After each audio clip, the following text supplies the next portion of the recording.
పెంచే పవర్ ఉంటే సరిపోతుందా? సొంత గడ్డపై సీఎం కుర్చీ దక్కించుకోవడం అంత ఈజీనా? దేశవ్యాప్తంగా కాంగ్రెస్ పార్టీకి సంక్షోభం వస్తే వాలిపోయే ఆ పవర్ఫుల్ ట్రబుల్ షూటర్ తీరా సొంత విషయానికి వచ్చేసరికి ఆపసోపాలు పడాల్సి వస్తోందా? ఇంటి గెలిచి రచ్చ గెలవాలి అంటారు పెద్దలు. కానీ జాతీయ రాజకీయాల్లో రచ్చ గెలిచిన నాయకులు ఇప్పుడు ఇంటిని గెలవలేక హైకమాండ్ వైఖరితో ఉక్కిరిబిక్కిరవుతున్నారు. హస్తం పార్టీలో చక్రం తిప్పే కేసీ వేణుగోపాల్ అధిష్టానానికి అత్యంత సన్నిహితంగా ఉండే ఇతనికి సొంత రాష్ట్రంలో ఎందుకు చుక్కెదురవుతోంది?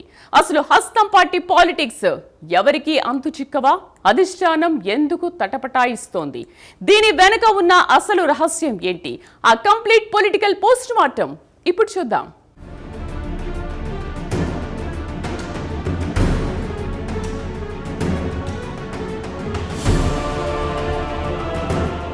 భారతీయ రాజకీయాల్లో శతాబ్ద కాలానికి పైగా సుదీర్ఘ చరిత్ర కలిగిన కాంగ్రెస్ పార్టీ అంతర్గత రాజకీయాలు ఎప్పుడూ ఒక పట్టాన ఎవరికీ అర్థం కావు. బయటకు కనిపించే అధికార సమీకరణాలకు లోపల నడిచే అంతర్గత పవర్ పాలిటిక్స్కి అస్సలు పొంతనుండదు. ముఖ్యంగా అధిష్టానానికి అత్యంత సన్నిహితంగా ఉండే నాయకులకు సైతం సొంత రాష్ట్రాల్లో అనుకున్న సీటు లేదా పదవి దక్కించుకోవడం అంత ఈజీ కాదనే సత్యం ప్రస్తుత పరిణామాలను చూస్తుంటే స్పష్టంగా అర్థమవుతోంది. జాతీయ స్థాయిలో చక్రం తిప్పే నాయకులు సైతం తమ సొంత గడ్డపైకొచ్చేసరికి ఆపసోపాలు పడాల్సి రావడం ఇప్పుడు దేశవ్యాప్తంగా పెద్ద చర్చనీయాంశమైంది. హైకమాండ్ ఆశీస్సులు ఉంటే చాలు అనుకున్నది సాధించవచ్చు అనే పాత నమ్మకం ఇప్పుడు మారుతున్న రాజకీయ సమీకరణాల ముందు కొట్టుకుపోతోందా అనే సందేహాలు వ్యక్తమవుతున్నాయి. దేశంలో కాంగ్రెస్ పార్టీ రాజకీయాలు ఎప్పుడూ ఒక మిస్టరీలాగే సాగుతూ ఉంటాయి.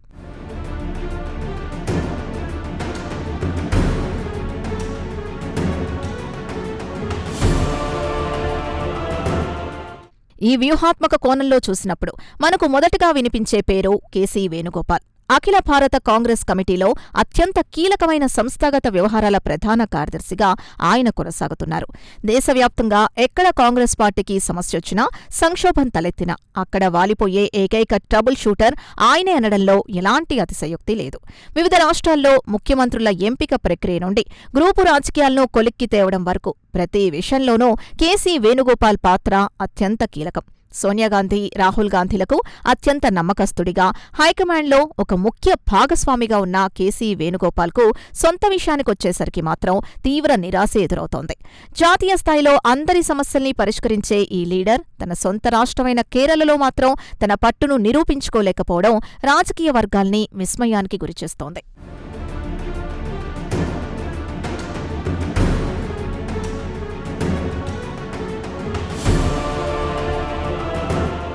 కేరళ రాష్ట్ర రాజకీయాల విషయానికొస్తాయి. అక్కడ పట్టు సాధించి సీఎం పీఠమెక్కాలని భావించిన కేసీ వేణుగోపాల్ విన్నపాన్ని కాంగ్రెస్ అధిష్టానం పక్కన పెట్టేసింది.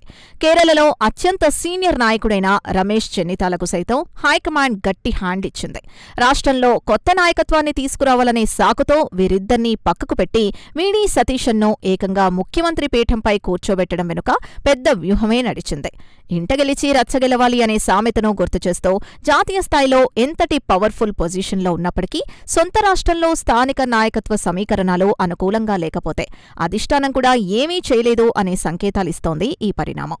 అత్యంత సన్నిహితుడైన కేసీ వేణుగోపాల్ ఆశల్ని కాదని సతీశన్ను ఎంపిక చేయడం వెనుక పార్టీ అంతర్గత ఒత్తిళ్లు ఏ స్థాయిలో ఉన్నాయో స్పష్టంగా అర్థమవుతోంది.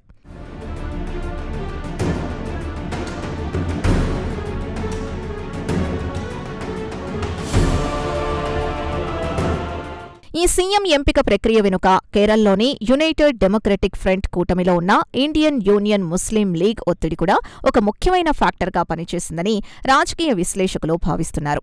కేరళ పాలిటిక్స్లో ముస్లిం లీగ్ నిర్ణయం అత్యంత కీలకం. స్థానిక ఎన్నికల్లో ప్రభుత్వ ఏర్పాటులో ఆ పార్టీ మద్దతు లేకపోతే కాంగ్రెస్ మనుగడ కష్టం.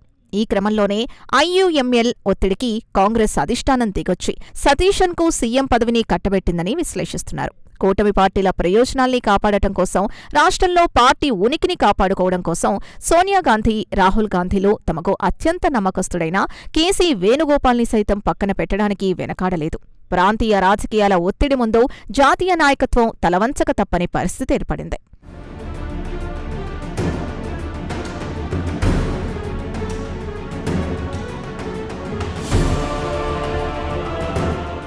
గతంలో కాంగ్రెస్ హైకమాండ్ సంస్కృతి పూర్తి భిన్నంగా ఉండేది.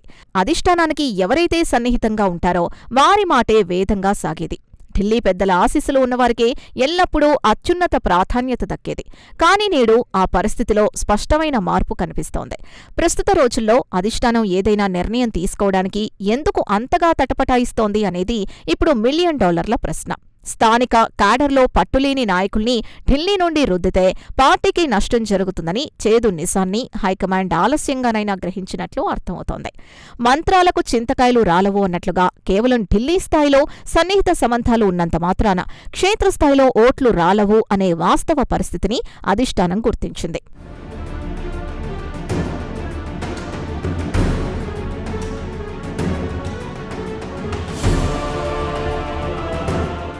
అవును, గతంలో ఢిల్లీ పెద్దల ఆశీస్సులు ఉంటే చాలు, రాష్ట్రాల్లో తిరుగులేని ప్రాధాన్యత దక్కేది. గులాం నబీ ఆజాద్ లేదా ఏకే యాంటోనీ లాంటి వారు ఢిల్లీలో చక్రం తిప్పుతూనే సీఎం పీఠాలను ఏలారు. మరిప్పుడు కాలం మారింది, క్యాడర్ సమీకరణాలు మారాయి. కేసీ వేణుగోపాల్ విన్నపాన్ని పక్కన పెట్టి కూటమి ఒత్తిడికి తలొగ్గి వీడి సతీశన్ కు సీఎం పదవి ఇవ్వడం వెనుక హైకమాండ్ బలహీనత ఉందా లేక వ్యూహాత్మక అడుగులు ఉన్నాయా? సరిగ్గా ఇలాంటి విచిత్రమైన పరిస్థితే పొరుగు రాష్ట్రం కర్ణాటకలోనూ కనిపిస్తోంది. ఆ కథేంటో ఇప్పుడు చూద్దాం.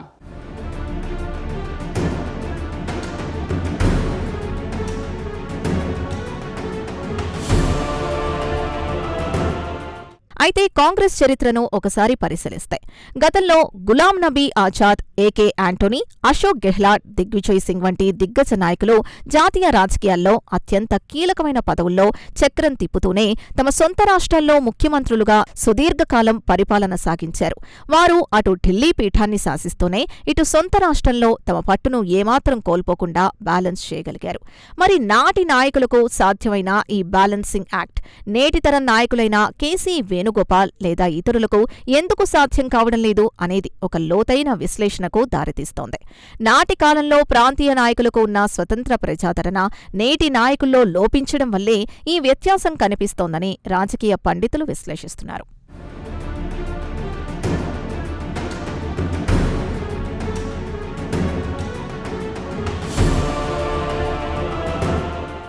కేరళలోనే కాదు, పొరుగున ఉన్న కర్ణాటక రాష్ట్రంలోనూ సరిగ్గా ఇలాంటి విచిత్రమైన పరిస్థితి మనకు కనిపిస్తోంది. Karnataka deputy CM DK Shivakumar సైతం కాంగ్రెస్ హైకమాండ్కు అత్యంత నమ్మకస్తుడు, అత్యంత చేరువైన నాయకుడు. కర్ణాటకలో కాంగ్రెస్ పార్టీని తీవ్ర సంక్షోభాల నుండి గట్టెక్కించడంలో, పార్టీకి భారీ విజయాల్ని అందించడంలో ఆయన పోషించిన పాత్ర అద్వితీయం. దేశవ్యాప్తంగా ఎక్కడ ఎన్నికలు జరిగినా పార్టీకి ఫండ్ మేనేజ్మెంట్ నుంచి క్యాడర్ను నడిపించడం వరకు డీకే శివకుమార్ ఒక పవర్ఫుల్ ఇన్స్ట్రుమెంట్గా మారారు. ఢిల్లీ పెద్దలకు ఆయన ఎంతగానో నమ్మకస్తుడైనప్పటికీ తీరా ముఖ్యమంత్రి పీఠం దగ్గరకొచ్చేసరికి ఆయనకు సుదీర్ఘ ఎదురుచూపులు తప్పడం లేదు.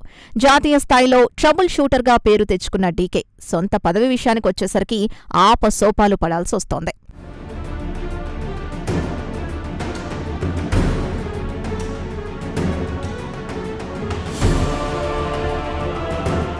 కర్ణాటక అసెంబ్లీ ఎన్నికల్లో కాంగ్రెస్ ఘన విజయం సాధించిన తర్వాత అందరూ డీకే శివకుమార్కే సీఎం పదవి దక్కుతుందని భావించారు.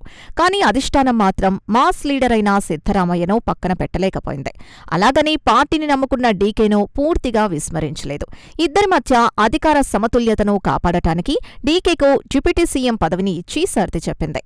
దూరపు కొండలు నునుపు అనే సామెత చందంగా ఢిల్లీ స్థాయిలో కనిపించే హంగు, ఆర్భాటాలు, జాతీయ రాజకీయాల్లో ఉండే ప్రాభవం క్షేత్రస్థాయిలో ముఖ్యమంత్రి పదవిని తెచ్చిపెట్టలేవని డీకే శివకుమార్ ఉదంతం ద్వారా మనకు స్పష్టంగా అర్థమవుతోంది.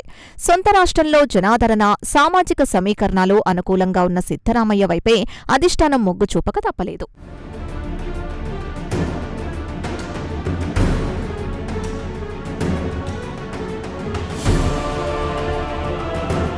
వివిధ రాష్ట్రాల్లో కాంగ్రెస్ పార్టీ ఎదుర్కొంటున్న అనేక క్లిష్టమైన సమస్యల్ని ఎంతో ఈజీగా సాల్వ్ చేసిన డీకే శివకుమార్ తన సొంత రాజకీయ భవిష్యత్తు, ఆకాంక్షల విషయానికి వచ్చేసరికి మాత్రం ఎన్నో అడ్డంకుల్ని ఎదుర్కొంటున్నారు.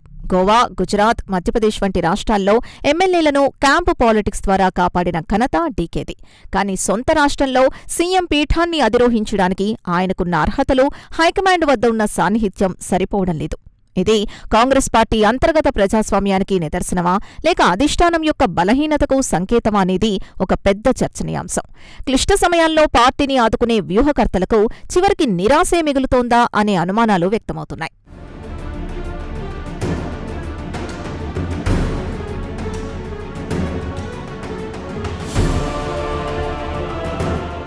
ఈ మొత్తం పరిణామాల్ని పరిశీలిస్తే కాంగ్రెస్ పార్టీలో అధిష్టానానికి ఎంత చేరువైనా అది కేవలం పేరుకేనా అనే అనుమానం రాకమానదు. సోనియాగాంధీ, రాహుల్ గాంధీల నమ్మకాన్ని గెలుచుకున్నంత మాత్రాన రాష్ట్రాల్లో పవర్ దక్కుతుందనే గ్యారంటీ లేదని ప్రస్తుత రోజుల్లో స్పష్టంగా అర్థమవుతోంది.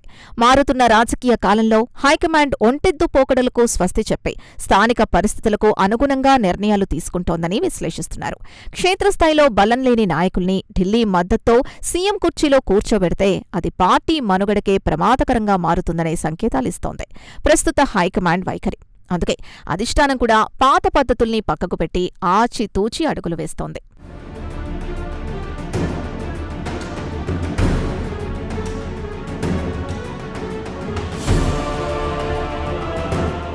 కేరళ విషయానికొస్తే మరో వ్యూహాత్మక కోణం కూడా రాజకీయ వర్గాల్లో బలంగా వినిపిస్తోంది.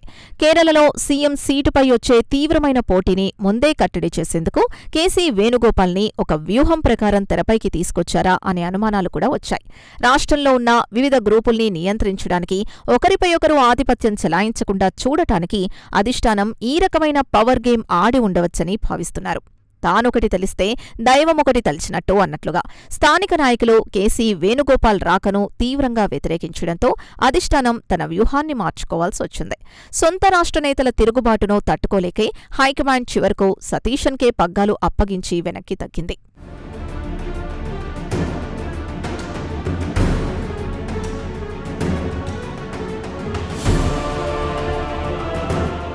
ఇక్కడ మరో ఆసక్తికరమైన చర్చ ఏంటంటే ఏఐసీసీ క్యాడర్లో ఉండే కీ పోస్టుకు మించి రాష్ట్రంలో సీఎం పోస్ట్ అంత ఎక్కువ ప్రాధాన్యత కలిగిందా? జాతీయ స్థాయిలో పార్టీ విధానాల్ని, వ్యూహాల్ని శాసించే పదవిలో ఉంటూ కూడా రాష్ట్ర ముఖ్యమంత్రి పదవి కోసం నాయకులు ఎందుకంతగా ఆరాటపడుతున్నారు? దీనికి కారణం క్షేత్రస్థాయిలో ఉండే ప్రత్యక్షాధికారమే అని విశ్లేషిస్తున్నారు. ఢిల్లీలో ఉండే పదవులు ఎంత గౌరవప్రదమైనవి అయినప్పటికీ రాష్ట్రంలో లభించే ప్రజాదరణ, ప్రత్యక్ష పవర్తో అవి సాటిరావు. అందుకే కేసీ వేణుగోపాల్ లాంటి అగ్రనేతలు సైతం జాతీయ రాజకీయాలను వదిలి సొంత రాష్ట్రంలో పట్టు సాధించాలని, సీఎం పీఠాన్ని అధిరోహించాలని ప్రయత్నిస్తూ ఉంటారు.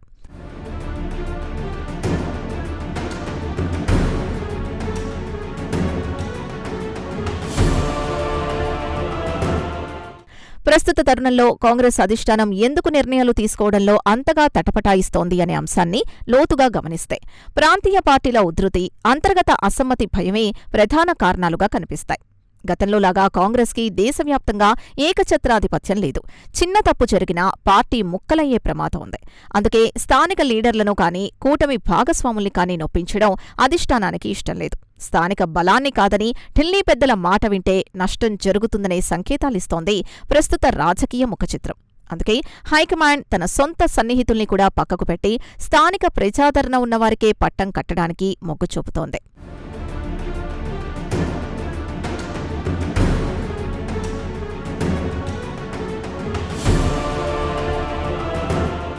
హస్తం పార్టీ పాలిటిక్స్ ఎప్పుడో ఒక పట్టాన అంతుచిక్కవు అనడానికి ఈ పరిణామాలే సజీవ సాక్ష్యాలు. ఏ క్షణంలో ఎవరు ఎవరికి హ్యాండ్ ఇస్తారో, ఎవరు ఎవరికి క్లోజ్ అవుతారో ఊహించడం అసాధ్యం. అంతా మనదే అనుకున్న తరుణంలో ఊహించని విధంగా షాక్ ఇవ్వడం కాంగ్రెస్ హైకమాండ్ మార్క్ పాలిటిక్స్. ఢిల్లీలోని పెద్దల్ని నమ్ముకొని క్షేత్రస్థాయి రాజకీయాల్ని విస్మరిస్తే ఇలాంటి చుక్కెదురు పరిస్థితులే ఎదురవుతాయి. అధిష్టానానికి అత్యంత చేరువుగా ఉండటం అనేది ఒక అదనపు అర్హత మాత్రమే కానీ అదే విజయానికి సంపూర్ణ గ్యారంటీ కాదనే చేదు నిజాన్ని ఈ కథనం ద్వారా మనం స్పష్టంగా గ్రహించవచ్చు.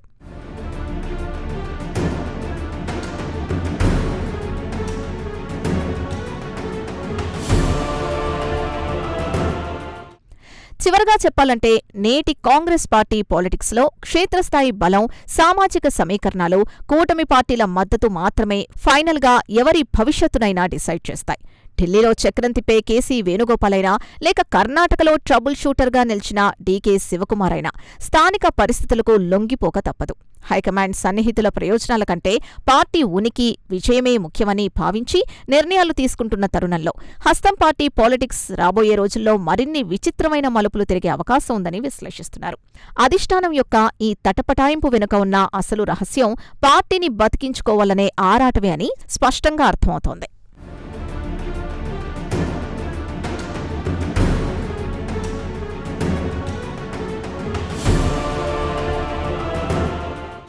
పాలిటిక్స్ లో ఢిల్లీ సాన్నిహిత్యం అనేది ఒక అదనపు అర్హత మాత్రమే కాదు, అది పవర్ కు సంపూర్ణ గ్యారంటీ కాదని కేరళ, కర్ణాటక పరిణామాలు క్లియర్ గా సంకేతాలు ఇస్తున్నాయి. ప్రాంతీయ పార్టీల ఒత్తిడి, సామాజిక సమీకరణాల ముందు హైకమాండ్ మార్క్ పాలిటిక్స్ ఇప్పుడు పూర్తిగా డిఫెన్స్ లో పడ్డాయి. నాయకులు ఢిల్లీని నమ్ముకుంటే సరిపోదు, గల్లీలో బలం ఉంటేనే గద్దె ఎక్కగలరనే చేదు నిజాన్ని ఈ పరిణామాలు రుజువు చేస్తున్నాయి. అధిష్టానానికి ఎంత చేరువైనా చివరికి క్షేత్రస్థాయి సమీకరణాలే బాస్ అని తేలిపోయింది. మరి రాబోయే రోజుల్లో ఈ తటపటాయింపులు హస్తం పార్టీని ఎటువైపు నడిపిస్తాయో చూడాలి.